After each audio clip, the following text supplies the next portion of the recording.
With endometrial hyperplasia, endometrial refers to the endometrium, which is the inner lining of the uterus. And hyperplasia means increased growth. So endometrial hyperplasia means excessive growth of the inner lining of the uterus.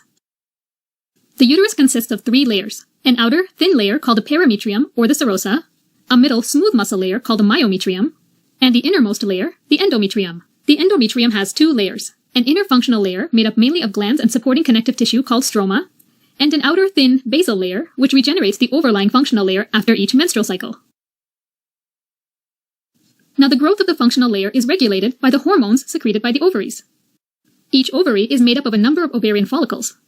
Each follicle consists of an oocyte, which is the female germ cell, surrounded by an outer layer made up of theca cells which secrete androgens, also known as the male hormones, and an inner layer made up of granulosa cells which secrete estrogen. Now, estrogen stimulates the growth of endometrial glands and stroma. This effect of estrogen predominates during the first phase of the menstrual cycle. This is also called the proliferative phase because it's when the lining of the endometrium grows. At the end of this phase, ovulation occurs, where one ovarian follicle expels the oocyte into the fallopian tube and it travels to the uterus. During the second phase of the menstrual cycle, also called the secretory phase, the remaining structure of the follicle, now called the luteal body, begins to secrete progesterone. Progesterone counteracts the effect of estrogen on the endometrium by stopping its growth. At the same time, it causes the glands to produce secretions that act as nutrients for any developing embryo.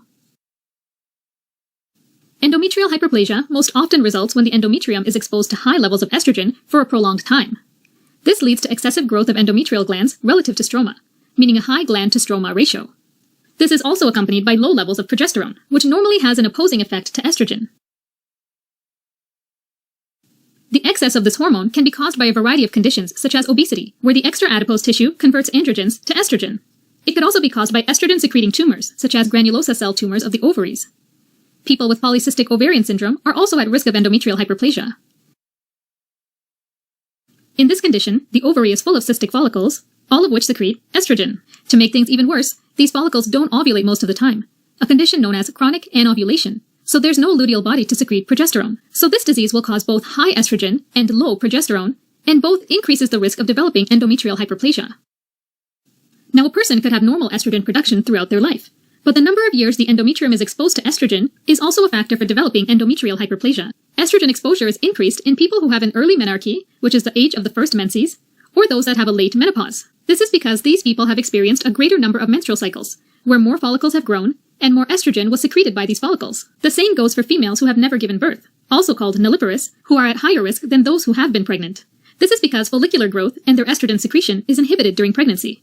Thus, people who have been pregnant will have fewer menstrual cycles in their lifetime compared to someone who hasn't.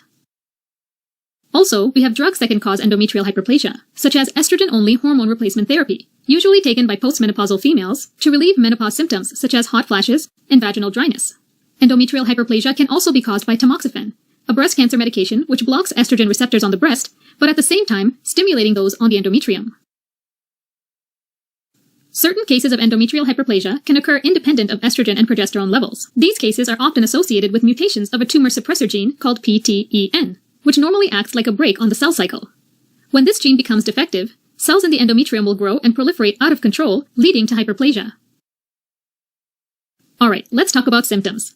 The most common symptoms include menorrhagia, which means heavy or prolonged menstrual bleeding, metrorrhagia, bleeding between menstrual cycles, or a combination of both, known as menometrorrhagia.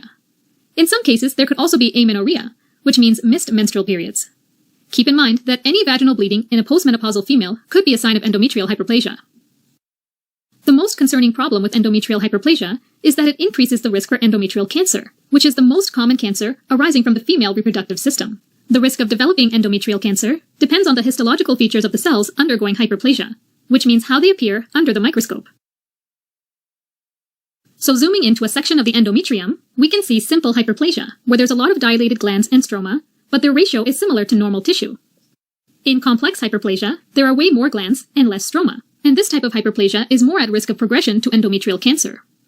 If we zoom in even more, we can see the nuclei inside these glandular cells. The nucleus can be either a normal-looking nucleus, or it could appear larger and hyperchromatic, meaning it's darker. These abnormal nuclear features are called nuclear atypia, which is the most important factor in terms of progression to endometrial cancer. In fact, simple hyperplasia alone has a risk of 1% to progress to endometrial cancer, but it goes up to 10% if it's associated with atypia. Similarly, complex hyperplasia alone has a risk of 5%, but if it's associated with atypia, it increases up to 30%. Treatment for endometrial hyperplasia includes eliminating the underlying cause of excess estrogen, such as weight loss in cases of obesity, stopping unopposed estrogen therapy, and correcting the problem of anovulation in cases of polycystic ovarian syndrome. Also, progesterone-containing medications can be used, which help in counteracting the proliferative effect of estrogen. In other cases, however, hysterectomy, where the uterus is surgically removed, might be the only treatment. This is especially true if there's a high risk of progression to endometrial cancer. Alright, as a quick recap, endometrial hyperplasia is the excessive growth of the endometrium. In most cases, it's caused by long-standing increased exposure to estrogen without the counteracting effect of progesterone. Endometrial hyperplasia carries a risk of progression into endometrial cancer, depending on the histological findings, where complex hyperplasia with nuclear atypia has the highest risk of progression to cancer. Treatment of endometrial hyperplasia involves the removal of the underlying cause of excess estrogen, progesterone-containing medications, and in some cases, hysterectomy.